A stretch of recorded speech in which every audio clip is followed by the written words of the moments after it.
Hello and welcome to this episode of Macro Sutra. I'm TCA Sharad Raghavan, Deputy Editor at The Print, and today we're going to be discussing something very interesting that's happening with India's exports and even its imports. The latest data that we have is for August, and there's some interesting trends there that we thought would be interesting to talk about. And to discuss all of this, as always, we have with us Radhika Pandey, Associate Professor at NIPFB. Thank you so much, Radhika, for joining us. Thank you, Sharad. So now, Radhika, I've said something interesting has happened in August. So could you tell us what has happened? Yes, so if you look at the August trade data, exports have contracted by 9.3% and imports have risen by more than 3%. Right. So this we are talking about goods trade. So exports have contracted by 9.3% and imports have risen, and therefore our trade deficit has risen to a 10-month high of $29 billion. So that's before this it was contracting, right? Yeah, there was deficit, but this is a very sharp jump in trade deficit. It's like 10-month high. Before that, we got this much trade deficit in October 2023. So since then, trade deficit has been narrowing, but this is again a steep jump in trade deficit because of a sharp contraction in our goods exports and a rise in our imports. Yeah, so that is the main highlight, and it's very important to see. Normally what happens is that our imports rise because of oil imports. Correct. Because oil imports is a major part. But this time around, imports have risen because of a sharp jump in gold imports. So that has led to a steep jump in overall imports, even though gold is a very small proportion. It's almost around 5 to 6% of the overall imports is accounted for by gold imports.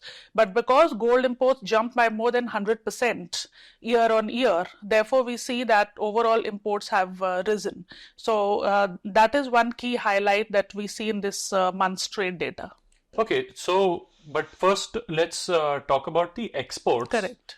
What are the key areas where we saw our exports fall so sharply? Yeah. So the key areas where our exports have fallen are oil exports, mainly because one reason is that there has been a disruption of because of increase in logistic costs that has resulted in increase in a decrease in oil exports because of valuation. The Red Sea crisis. The Red Sea crisis, and because of that, the freight has to be rerouted through longer routes. That is resulting in higher costs and therefore a reduction in oil exports. The other reason also is a sharp decline in oil prices. So we have seen that in September, basically since August, there was a decline in oil prices, but that magnitude of decrease became more evident in September. So going forward, if oil prices continue to slide, that could have a bearing on our oil exports going forward, because we import crude oil and then we process it and then we export it. So if oil prices are falling and they continue to fall, and there are expectations of continued fall because of basically because of the China factor. We saw Chinese policy makers announcing a slew of policy measures day before yesterday to stimulate the economy. Right. So there is a problem, there is deflation, there is subdued demand for oil, and that is resulting in decrease in the demand for oil and therefore decrease in price of oil. So if there is a sustained decline in oil prices going forward, we could see implications for our oil exports, because oil exports account for 17% of our total exports. Okay. So that is one major reason. The other reason is another reason is gems and jewelry exports that has again declined around 30%, mainly because of uncertainty, slowdown in our major markets, the US, EU. That is the reason of decline in gems and jewelry exports. And iron ore. iron ore, we are exporting to China because China is our biggest, importer of iron ore. And because China is facing problem, therefore our exports of iron ore have fallen by more than 50%. So these are the three broad components or the broad commodities that have seen a sharp decline in exports in the month of August. And there is, we don't see that this is going to see a sharp reversal in the coming months because China's slowdown, though they have unleashed a series of stimulus measures, it is expected to remain in a regime of subdued demand and so on. So exports are likely to see pressure on account of decline in oil prices, escalation of geopolitical tensions, subdued demand, and also election-related uncertainty. We know that in the coming months there's going to be elections in the US and various other countries. So all of these factors are going to contribute towards our exports remaining under pressure. But on the other hand, from your article, I could tell that our ready-made garments exports have actually grown. Now, is this the Bangladesh effect that what's happening there, so a lot of the demand is coming here? Or has this trend been happening for a longer time? So that is very interesting, and despite these challenges, we have seen that our ready-made exports, ready-made garments exports have picked up. And what is important is to look at the destination where these exports are being routed to, and there we see that now we are exploring newer markets. We are exploring our selling or exporting to our old FTA partners, free trade area partners. So there we see that now exports to other markets like, say, Japan, Australia, Korea, these markets are picking up. So there is a greater emphasis on diversification. There is a greater emphasis on tapping newer markets, tapping those markets with whom we have a free trade area, and therefore we are able to access those markets duty-free at lower costs. So even though the share of these countries is very small as compared to the overall export of textiles, but again we see, even despite that, we are seeing that exports in countries like Japan, Australia have been picking up. Exports of textiles have been picking up, and for example in Japan, in this financial year, now we have data for 4 months, April, May, June and July, because the country-wise data comes with a lag of 1 month. So we have 4 months data. We see that for these countries it's picking up for this financial year as a whole. So it's we are seeing that impact happening in terms of tapping newer markets. So then we can't definitively say that it's the Bangladesh effect, because it's been a longer thing. Yeah, it's been a longer. That's good news. That's good news, yes. And it's expected to pick up. This is a 12% increase in the month of August in terms of exports. And also for the 4 months, it's a decent 7% growth. And till now, we have been languishing about, the exports have in labor-intensive sectors have been languishing. And if we focus more on labor-intensive exports, that is a good news. That is a good news from our policy perspective, from employment perspective, and so on. So that is what we have seen this time around. So there are these interesting facts that we see that on the one side, oil exports are declining, gems and jewelry declining, but there are some other sectors that are picking up, and they have remained insulated from the geopolitical tensions and the subdued demand in advanced economies, because in these sectors we are exploring other markets. Right. The other sector that's actually done well is, of course, mobile phones. I mean, that's now become quite a famous story. Yes. So that's now, and now it's like, now it is the third largest export for us. Now, if we look at the top 10 commodities, our top 10 export commodities, we see that now, till 3-4 years back, exports of electronic goods used to be number 6. Now it has reached, in this financial year, it's become the third largest commodity, and it's mainly because of telecom instruments and mainly again Apple and mainly the three vendors of Apple. So that is driving exports, and it has logged a growth of more than 20% if we look at in August. So there are these stories where we see that exports have continuously picked up, but there are other sectors like engineering goods where again it's there. It's again a very important sector for India in terms of export, but in some of the traditional markets we are seeing, because of the decline in demand, we are seeing exports not rising at a commensurate rate. Right, and even the World Bank actually in its latest India Development Update, they praised India, saying that we've been able to increase our high value exports by quite a lot. Right. On the other side, they've also said what Radhika was also saying, that we have not been able to increase our labor intensive exports, and they're saying that we should work on that because unemployment is an issue. But they did point out that our high value exports have grown quite strongly. Now, coming to imports, you mentioned that gold has been a very significant factor here. So, could you tell us a little more, the data behind this, and also why would gold suddenly surge? Yes, so one factor is certainly in the budget we saw that import duty cut was announced by the finance minister from 15% to 6%. Now that's a very sharp decline in import duty. So that has resulted in increase in imports of gold. Also, because the duty cut has happened, therefore a lot of gold which earlier used to come through illegal routes or through smuggled channel is now coming through the transparent measure and transparent route, and therefore that has also resulted in an increase in gold imports. And the other factor, of course, is there is a seasonality impact, because now the festivals are approaching. Of course. Producers are restocking their imports, their stock of gold, so that is what we are seeing in terms of the trade data also, that gold imports have risen sharply. Now, and soon wedding season will also start. Wedding season, festival season. So all these events have led to a sharp seasonal jump in demand for gold, and that is what is reflected in the data. The other important thing is that now gold prices are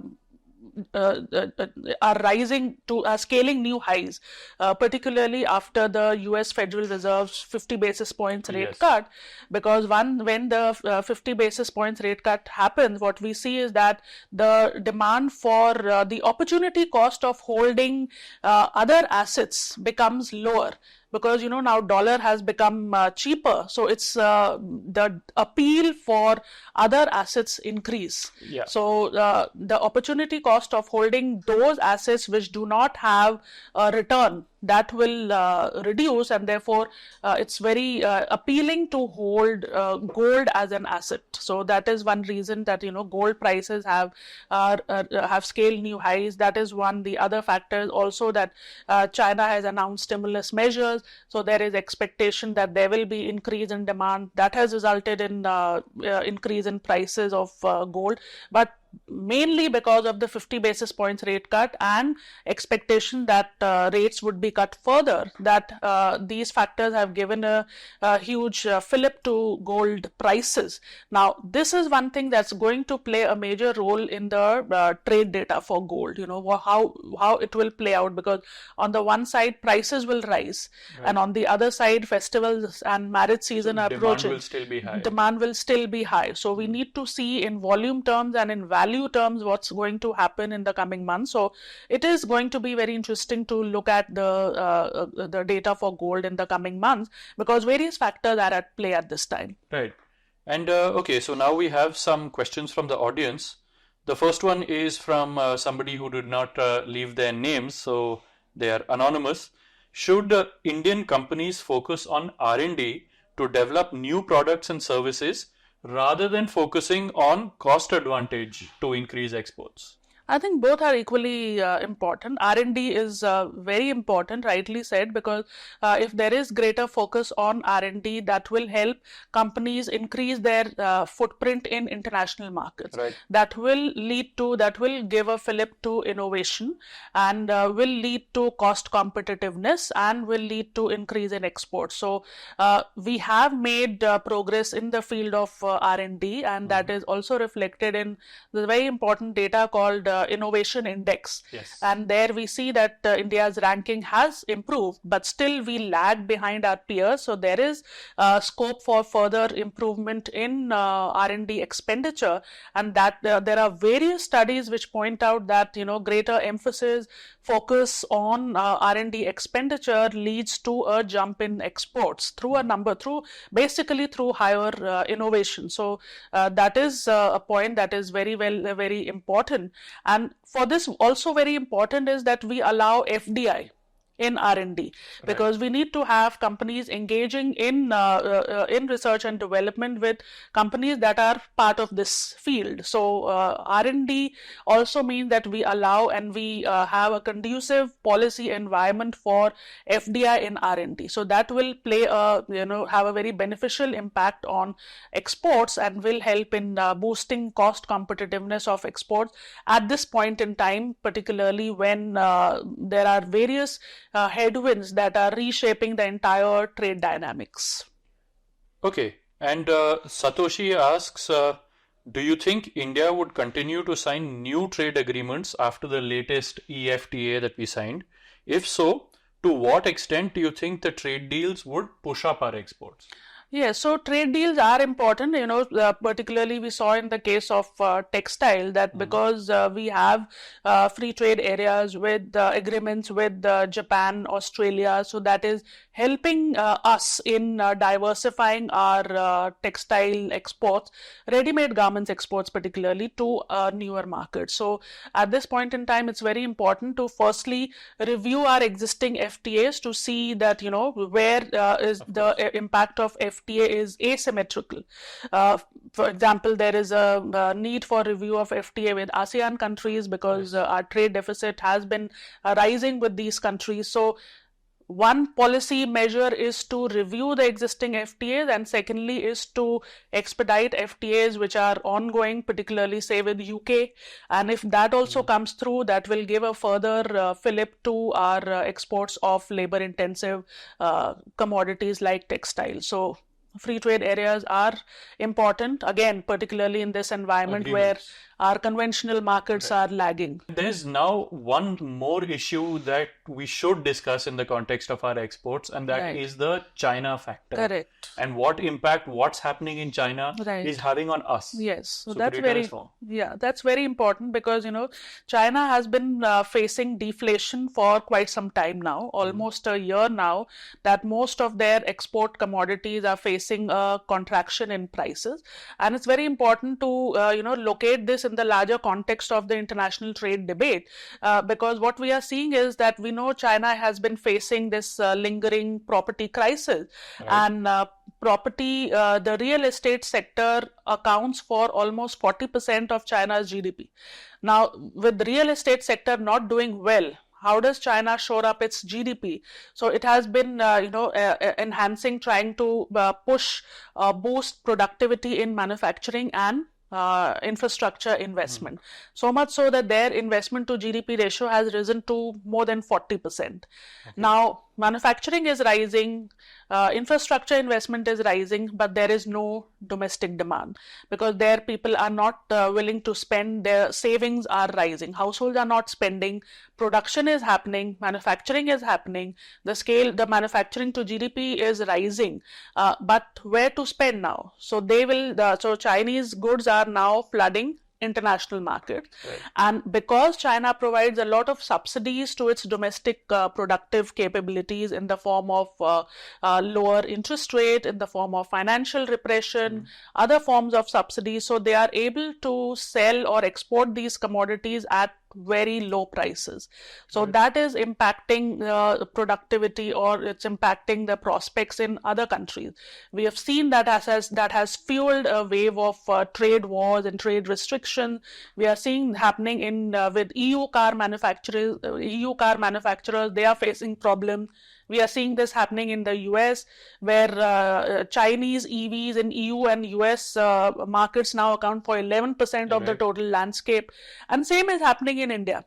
The sectors that are facing the wrath of Chinese flooding the market is steel. Steel is a textile, very big one, yeah. So now, when with these conditions, also this is a major headwind. Beyond the global challenges and the subdued demand, that China is exporting deflation to other countries, and so long as this policy continues, there would be distortions introduced in the market, because then other countries would have to introduce some retaliatory measures. They would have to introduce some tariffs or some duties, so that would lead to trade distortion. So this is a major challenge in the discourse of international trade, not only for India but globally. And for India, there are some sectors, the solar panels, EVs, steel, these are going to be impacted in the short run as well as in the medium term if the export of deflation continues by China.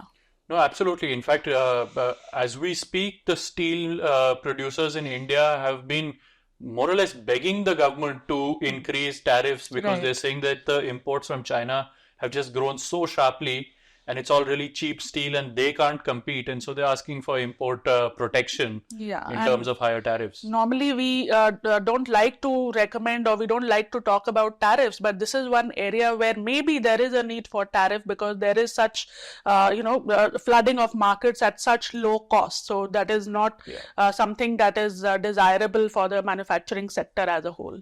Right.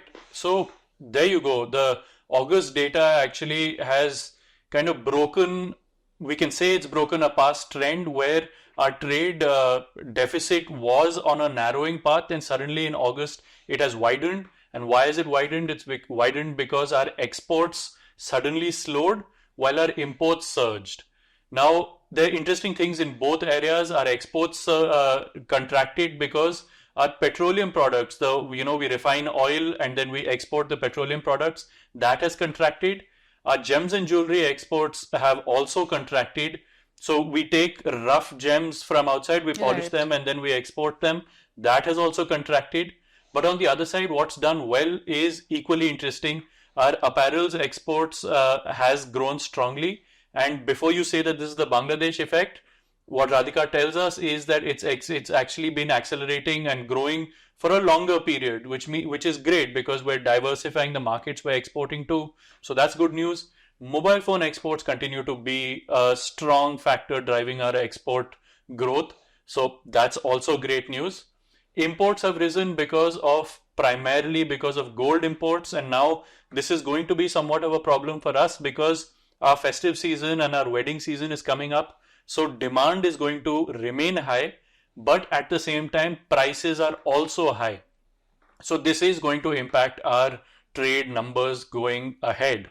And over all of this, there is the China factor that, of course, is they're exporting deflation to all the other countries that they trade with, including India. That's going to have an impact on us.